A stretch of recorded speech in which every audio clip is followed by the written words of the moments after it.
नमस्कार, मैं हूं अंजलि इस्टवाल और एक बार फिर से हाजिर हूं बस इसी दुआ के साथ कि फिट रहे इंडिया। आज हम बात कर रहे हैं ऑस्टियोपोरोसिस की। अक्सर लोग ऑस्टियोपोरोसिस को महिलाओं से जोड़कर देखते हैं, लेकिन ऐसा नहीं है कि ये दिक्कत पुरुषों में नहीं नजर आती है। तो आइए देखते हैं कि कब और क्यों हो सकता है पुरुषों को ऑस्टियोपोरोसिस। ऑस्टियोपोरोसिस मेन विमेन पुरुषों में और महिलाओं में बराबर तौर पे होता है और ज़्यादातर मेन में वो लेट प्रेजेंट करता है, क्योंकि मेन में जो है बोन बल्क ज़्यादा होता है, हड्डियाँ मजबूत ज़्यादा रहती हैं और उनमें हार्मोनल वेरिएशंस काफ़ी लेट जाके आते हैं। जिस तरह से लेडीज़ में मीनोपॉज होता है उसी तरह से मेन में भी एंड्रोपॉज होता है, जिसमें कि टेस्टोस्टेरोन हार्मोन की जो मात्रा है वो 60-70 ईयर्स के बाद एकदम कम हो जाती है। तब जाके उनका रैपिड बोन लॉस होना शुरू हो जाता है। सो दैट इज़ व्हेन जब हम कहते हैं कि उनको सीनाइल ऑस्टियोपोरोसिस हो गया है, सो उस टाइम पे उनकी बोन्स जो हैं फ्रैक्चर रिस्क बहुत ज़्यादा बढ़ जाता है। आपका बोन स्टॉक जो है 25-30 ईयर्स तक जितना मैक्सिमम हो सकता है वही लाइफ लॉन्ग रहता है। उसके बाद में उसमें से बोन लूज़ ही होती है, कैल्शियम लॉस ही होता है। हम उसमें दोबारा और बोन नहीं ऐड कर सकते। So it's like a fix deposit in bank. तो अगर कोई जिसको किडनी की प्रॉब्लम्स हैं, लिवर की प्रॉब्लम्स हैं, या कोई डाइट अपनी यंग एज में अच्छी नहीं लेता है, या कैल्शियम वगैरह ठीक से नहीं सप्लीमेंट्स जो हैं बोन में नहीं जा रहे हैं क्योंकि डाइट अच्छी नहीं है, या कोई और ऐसी बीमारी है किडनी की या लिवर की जिसकी, या कोई स्टेरॉयड्स ले रहा है किसी मेडिसिन किसी दवाई के ट्रीटमेंट के चलते, या जैसे बच्चों में एंटी कन्वल्सिव्स चलते, इन सब से जो है लॉन्ग टर्म में बोन्स वीक हो जाती हैं। इसके अलावा जो एज रिलेटेड फिनोमेना है वो तो चलता ही रहता है, बट जिसके साथ सेकेंडरी कॉजेज़ जो ये सब जुड़े हुए हैं, जैसे कि अगर आपका लाइफस्टाइल अच्छा नहीं है, आप वॉक नहीं करते हैं, कोई फिजिकल एक्टिविटी नहीं करते हैं, यंगस्टर्स आजकल बहुत स्मोकिंग करते हैं, बहुत ड्रिंकिंग करते हैं, excess of alcohol and drinking both and smoking both are harmful. वो दोनों के कारण बोन्स डेंसिटी जो है वो कम हो जाती है। मेनोपॉज के बाद महिलाओं को खास तौर पर अपने खाने पीने का ख्याल रखना चाहिए। किन बातों का रखें ख्याल, ये बता रही हैं हमारी न्यूट्रिशनिस्ट। आज थोड़ी सी बात करते हैं मेनोपॉज के बाद बॉडी के लिए क्या सावधानी लेनी चाहिए।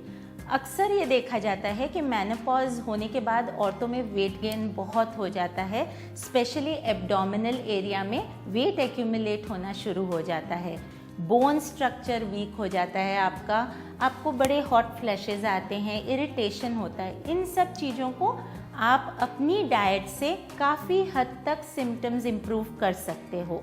दूसरी चीज़ ये होती है कि आपके एस्ट्रोजन लेवल डिप होती जाती है।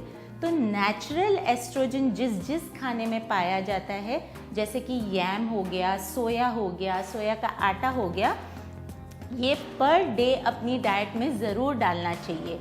नहीं तो क्या होगा कि जब आपका एस्ट्रोजन लेवल कम होता रहेगा, आपके बोन्स में कैल्शियम की एब्जॉर्प्शन भी कम होती जाएगी। इससे आपको यूरिक एसिड की प्रॉब्लम हो सकती है, बोन रिलेटेड इश्यूज आ सकते हैं। तो फैट लॉस करने के लिए आप एरोबिक एक्सरसाइज ज़रूर करें, मसल स्ट्रेंथनिंग एक्सरसाइजेज ज़रूर करें। अपनी डाइट में अपना फॉर्मूला ऐसा बनाएं कि आपके फाइबर ज़्यादा हो और फैट कम हो, जैसे कि सब्जियां हो गई, फल का इंटेक ज़्यादा हो गया, कॉम्प्लेक्स फाइबर्स यूज़ करें, जैसे ब्राउन राइस हो गया, थोड़ा सा चोकर मिला लें अपने नॉर्मल आटे में जिससे हम रोटी बना रहे हों, ओट्स का प्रयोग करिए। इतनी थोड़ी सी सावधानी रखने से आपकी मेनोपॉजल वेट रिलेटेड या मूड रिलेटेड या बोन रिलेटेड जो इश्यूज़ है आपको इतना नहीं सताएंगे। अब वक्त आ गया है योग का। हमारी योगा एक्सपर्ट आपको आपकी रीढ़ के लिए बता रही हैं कुछ आसन।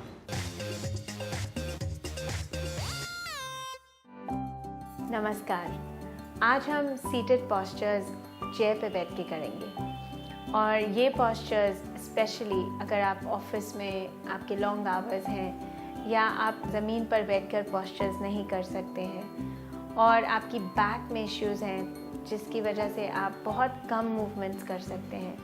ये कुछ जेंटल मूवमेंट्स ऐसी हैं जो आप डे टू डे लाइफ में ज़रूर कर सकते हैं। तो आज हम देखते हैं पॉस्चर कैसे करना है। आप सबसे पहले ये चीज़ का ध्यान रखेंगे कि अगर आपकी चेयर के पीछे जाके डेप्थ है, आप उस डेप्थ में कभी नहीं बैठेंगे। हमेशा चेयर के फ्रंट एज में आके अपने हिप्स वहाँ पे रख के आप पॉस्चर यहाँ पे अपना पॉस्चर स्टेबल करेंगे। इसके बाद आप अपना जो राइट हैंड है ऑपोजिट नी पे रखेंगे और अपना लेफ़्ट हैंड है वो पीछे की तरफ चेयर पे लेके जाएंगे और अपनी बॉडी को ट्विस्ट करेंगे। अगर आप इसको थोड़ा और इंटेंस बनाना चाहें तो अपनी बैक हैंड को पीछे की तरफ लेके जाके एक और अच्छा ट्विस्ट दे सकते हैं। एक्सहेल करते हुए वापस आते हुए ऑपोजिट तरफ, left hand right knee, right hand पहले पीछे की तरफ, हिप्स के पीछे। यहाँ से शुरुआत करिए और ट्विस्ट करें।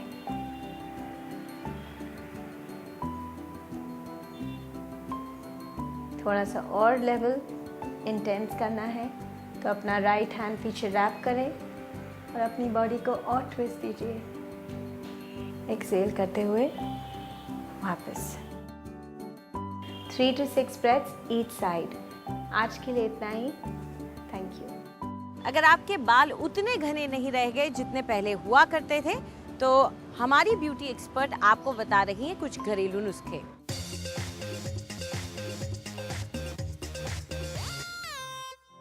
नमस्कार।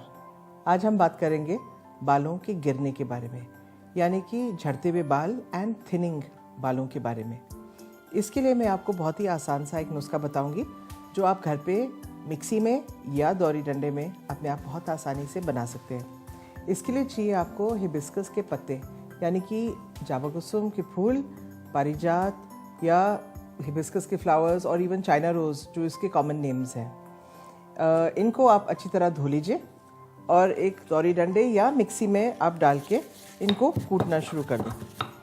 इसको आप मिक्सी में डाल के एक बहुत ही सुंदर सा पेस्ट बना सकते हैं।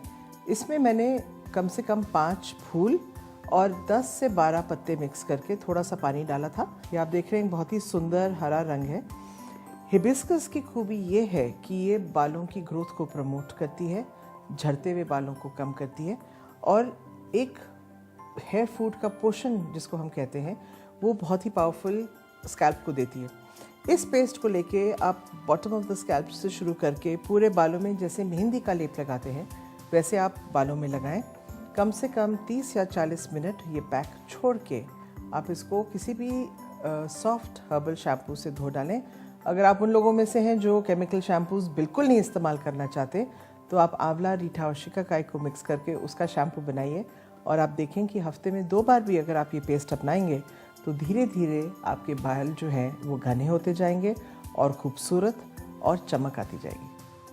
आप उम्र दराज हो गए हैं, इसका मतलब ये नहीं कि आप हिलना डुलना छोड़ दें, कसरत करना छोड़ दें। हमारी फिटनेस एक्सपर्ट आपको सिखा रही हैं कुछ आसान से स्ट्रेचेस।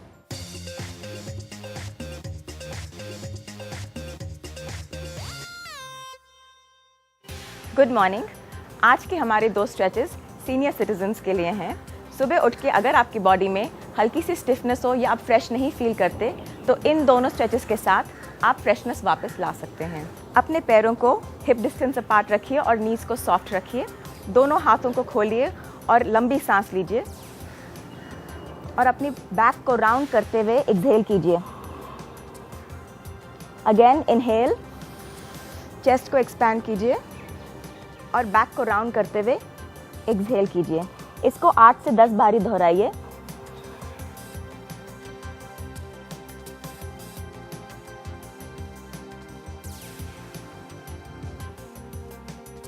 अगली एक्सरसाइज के लिए आप अपने हाथों को वेस्ट पे रखिए। इनहेल करते हुए हम लेफ्ट की ओर टर्न करेंगे और एक्सहेल करते हुए राइट की तरफ। Inhale left, exhale right, inhale left, exhale right। इसमें कोशिश कीजिए कि आप लीड अपने एल्बो से लीजिए और टॉर्सो को जितना घुमा सकते हैं उतना घुमाइए।